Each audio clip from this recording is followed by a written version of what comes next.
En France, à Martigues, dans les Bouches-du-Rhône, c'est un différend entre deux professeurs qui a tourné au drame dans l'enceinte du lycée. L'un d'eux a sorti un couteau et blessé l'un de ses collègues. Les élèves, les parents, qui ont rapidement été mis au courant, sont évidemment sous le choc. Anaïs Kroust avec Alexandre Lépiné.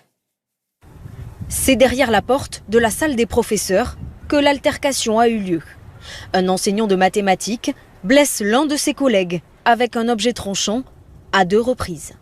Ce dernier a été évacué. Il souffre de plaies superficielles. Les élèves, qui étaient alors en classe, ont été prévenus par leur professeur. Il nous a demandé explicitement de ne pas regarder à travers la fenêtre. C'était entre enseignants justement. Et du coup, on peut se poser pas mal de questions de pourquoi il a fait ça, pourquoi. C'est vrai que c'est pas mal inquiétant parce que on se dit que peut-être là, c'est plus très sûr. Ce matin, juste à côté de l'établissement, les habitants ne cachent pas leur émotion. J'ai été très surpris, pratiquement le jour de la rentrée, qu'il y ait déjà un incident de cette façon. Puis, ça m'a un peu choqué, quoi.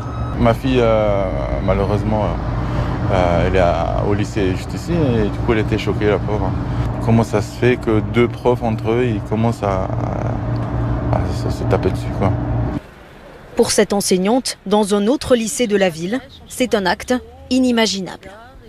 Qu'on puisse en arriver là, en tant qu'adulte, personnel de l'éducation nationale, c'est choquant. Alors quelle valeur on véhicule à nos élèves en se comportant comme ça? Effectivement, c'est un point d'interrogation.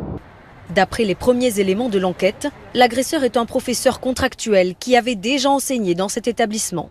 Il a été arrêté, puis hospitalisé d'office suite à une expertise psychiatrique. Le maire pointe le manque de moyens au sein de l'éducation nationale. On a la traduction de comment les gens sont-ils recrutés, qu'est-ce qu'on met en place à l'intérieur des établissements scolaires en termes de médecine du travail, en termes d'infirmiers et d'infirmières. Une cellule d'écoute psychologique a été mise en place. L'établissement doit rouvrir ses portes demain.